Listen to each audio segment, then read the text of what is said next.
Kalau Gen Z itu biasanya kita kasih keteladanan gitu ya, kasih contoh gitu. Nah dia kadang nggak pura-pura nggak ngeh gitu. Oh, Dia oke. ngelihat gitu misalnya. Mhm. Kepentingan orang tua itu bagaimana untuk mendidik anak kan. Karena kan anak itu amanah untuk kita didik ke arah yang lebih baik, ke arah lebih soleh, soleha gitu.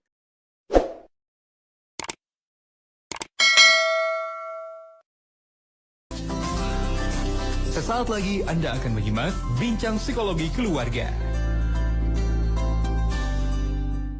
Insya Allah Bu Lilis dan juga sahabat Zahra kita akan coba Mhm. kembali hadirkan juga begitu perbincangannya ini melanjutkan juga Bu Lilis di segmen yang ketiga ini juga sebagai menghadirkan juga begitu konklusi ataupun juga dari perbincangan kita di siang hari ini Bu Lilis seperti apa begitu. Iya. Masih ada pertanyaan? Untuk pertanyaan mungkin sudah tidak ada dari Bandung, Bu Lilis mohon izin, tapi berbagi begitu. Kalau berbagi ini berkaitan dengan bagaimana caranya untuk bisa menghadirkan juga begitu kepada anak, ini dengan cara menghadirkan juga komunikasi dengan gaya bahasa sesuai dengan usia anaknya begitu, Bu Lilis. Nah, ini lebih kepada seperti itu begitu. Ya. Di Jogja gimana? Baik, mohon izin Bu Lilis, ini kalau di Yogyakarta juga tadi ya sahabat AMK berbagi. Kalau tadi di Bandung mungkin lebih kepada komunikasinya. Ini kalau di Yogyakarta ada dari sahabat Ibu Dwi. Ini lebih memilih untuk memberikan keteladanan sederhana Bu Lilis katanya. Oke. Ya, tadi komunikasi keteladanan itu akan membantu untuk menjalin hubungan dengan Gen Z, Gen Alpha. Tapi tidak cukup dengan hanya keteladanan aja, karena kalau Gen Z itu biasanya kita kasih keteladanan gitu ya, kasih contoh gitu. Nah dia kadang nggak pura-pura nggak ngeh gitu. Oh, Dia oke. ngelihat gitu misalnya. Kalau zaman dulu generasi saya kayaknya ini orang tuanya sejaman dengan saya deh. Orang tuanya generasi X ya. Mhm. Jadi kalau dulu misalnya kita ngelihat orang tua kita misalnya sering ke masjid, pasti kita sebagai anak malu. Ih malu gitu ya, orang tua Hmm, kita aja sering ke masjid, masa kita enggak gitu. Tapi kalau gen betul-betul. sekarang banyak orang tua yang, Bu saya udah apa sih udah memberikan keteladanan. Saya apa bangun di tengah malam, saya sudah ini, tapi anak saya kok enggak. Nah, karena emang anak-anak sekarang pura-pura tahu sih sebenarnya tentang Mhm. keteladanan itu, tapi karena tadi tarikannya generasi instan itu, akhirnya yang terjadi adalah ya teladan-teladan terus dia juga enggak gitu. Tapi Hmm, juga kita tidak boleh menghilangkan keteladanan ya. Karena kan nanti juga keteladanan itu bagus loh. Kita tidak membuat diri kita jadi NATO. Nah, tahu NATO apa artinya, Kang Dava? NATO apa Bu ini Bu? Kalau NATO itu singkatan apa nih Bu? singkatan no action talk only. Ngomong Oke. oke. aja Ngomong gitu. aja. Kalau saya sih biasanya orang Sunda, saya biasanya dengan teman-teman bilang huntu gitu. Huntu acung-acungan. Yang di Jawa ngerti nggak ya? Huntu itu tuh apa gigi gitu. Jadi gigi aja yang apa bergerak gitu. Tapi Hmm, realnya nggak ada gitu. Nah, kalau tidak ada keteladanan itu orang tua jadi hanya ngomong aja gitu. Kamu juga nggak melakukan gitu. Mhm. Tapi dengan keteladanan tidak lantas anak kita langsung mengikuti juga gitu. Tadi misalnya berkomunikasi gitu ya. Ada beberapa ya itu harus komunikasi itu disesuaikan dengan usia harus itu Maya. Kalau kita ngomong kan kita yang kita ajak ngomong tuh dia levelnya apa, usianya berapa kan harus tahu juga gitu. Mhm. Nah Iya. itu. Nah dengan tadi misalnya dengan tips berkomunikasi dengan sesuai dengan anaknya, keteladanan. Nah, ditambah dengan teknik coaching ini gitu ya, bagaimana Mhm. kita Iya. tujuan bukan dari orang tua. Kita tidak lagi mendikte anak ya, karena ketika mendikte anak itu eh, contohnya kalau zaman dulu ya, ibu saya pulang misalnya dari dulu makan pasar paling banter kalau di Bandung tuh Pasar Baru. Ibu saya Mhm. pergi ke Iya. Pasar Baru. Kemudian saya dibelikan baju. Itu saya tuh senang banget sampai baju, ingat banget tuh. waktu SMP itu dibelikan baju tidur sampai bukan tidur pun saya pakai baju tidur itu gitu ya. Iya, Nah, kalau anak sekarang kayak anak saya nih, misalnya saya keluar kota, oleh-oleh aja gitu. Misalnya kita beli oleh-oleh, ayo dong makan. Nah, anak-anak bilang gini, loh, aku kan nggak nitip ke bunda, kenapa aku harus makan juga gitu. Kayak baju misalnya, baju itu tuh kalau misalnya saya belikan gitu ya, karena nggak sesuai, dia nggak akan pakai-pakai tuh gitu. Nah, makanya biasanya kalau kayak oleh-oleh, saya misalnya, ini bunda lagi di sini, mau nggak kamu ini? Nggak usah deh bun, aku nggak suka makanan itu, oke. Atau misalnya, bun nanti kapan ke lewat Brebes, aku eh, pesen telur asin ya gitu. Nah, nanti kalau dia pesen telur asin, ketika nyampe, dia akan nanya dan dimakan gitu. Tapi kalau kemarin misalnya saya ke Cirebon, saya inget ya anak saya itu kan senang telur asin. Saya beliin gitu. Terus dikasih ke anak saya, emang bunda dari Brebes?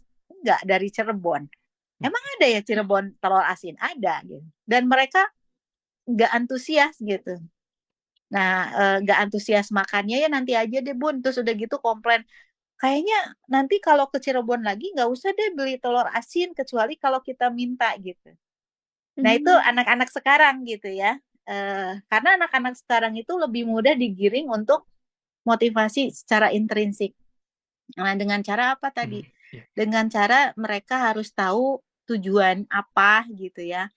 Terus ketika kita mau mengajarkan qiyamul lail, kita harus tahu anak itu tuh kebermanfaatan qiyamul lail untuk dia itu apa. Karena kalau mereka tidak tahu kebermanfaatannya atau ada meaning, ada makna, atau dia suatu keyakinan, dia kayak robot.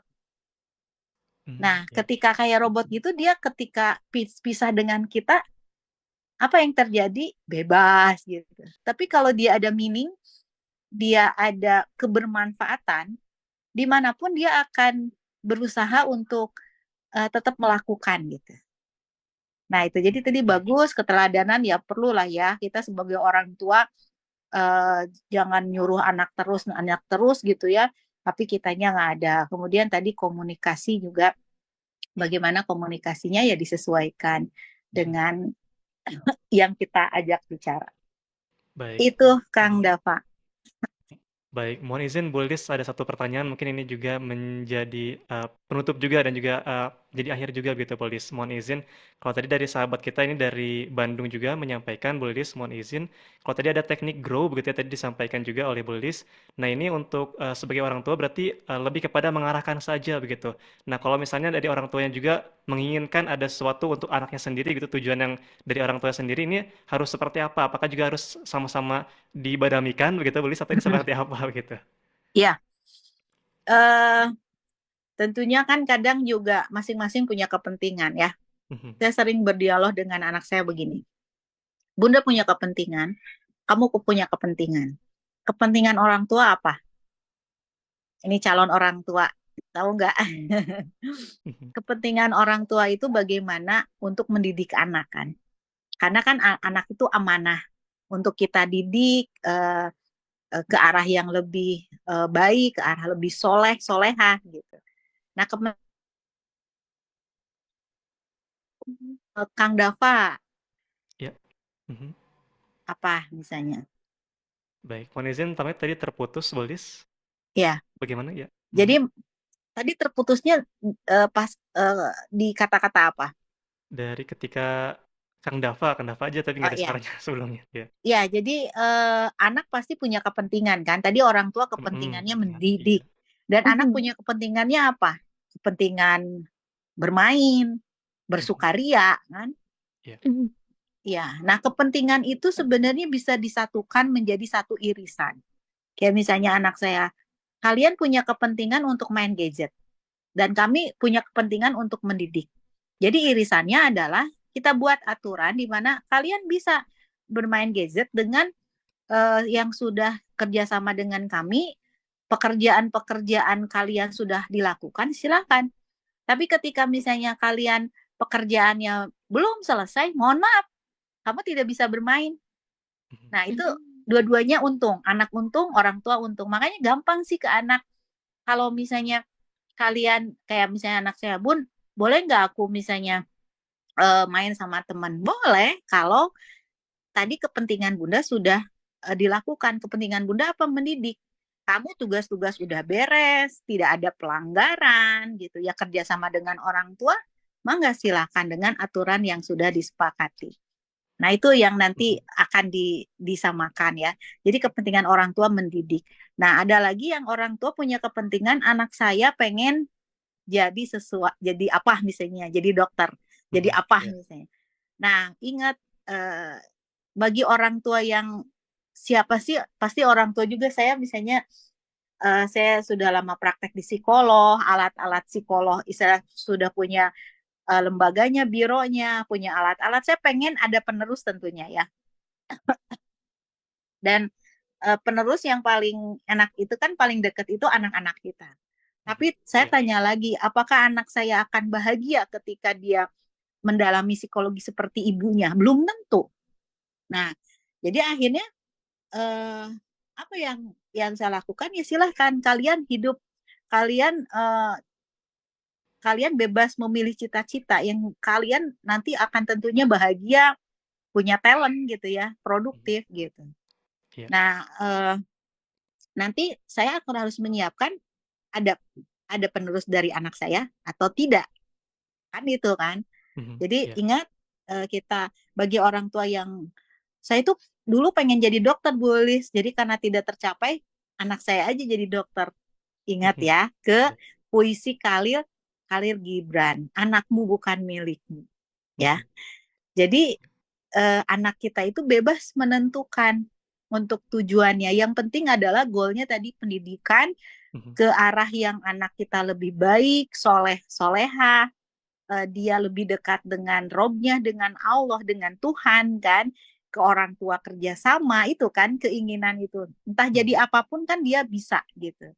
Nah itu jadi nanti bagaimana untuk menegokan itu tadi caranya begitu. Jadi punya Ya. kepentingan, anak punya kepentingan, orang tua punya kepentingan. Yuk kita cari irisannya. Dan intinya tidak boleh ada yang dirugikan. Orang tua tidak boleh dirugikan, anak seenaknya tidak bertanggung jawab, orang tua yang dirugikan. Terus Baik. orang tua menuntut anak untuk jadi apa juga bisa jadi anak yang dirugikan. Nah, ke arah sana Kang Dava. Baik, baik, Masya Allah. Alhamdulillah, mudah-mudahan juga menjawab pertanyaan kita dari sahabat kita. Alhamdulillah, terima kasih banyak Bu Lilis ini terkait dengan ilmu yang dibagikannya. Mudah-mudahan juga ini berkah dan juga sehat selalu Bu Lilis. Mohon izin. Amin, amin. Nampaknya kita coba akan hadirkan juga di pekan-pekan selanjutnya begitu ya Bu Lilis terkait dengan perbincangan-perbincangan selanjutnya. Alhamdulillah, terima kasih Bu Lilis. Selamat melanjutkan aktivitasnya. Assalamualaikum warahmatullahi wabarakatuh. Waalaikumsalam warahmatullahi wabarakatuh. Saya pamit ya. Terima kasih.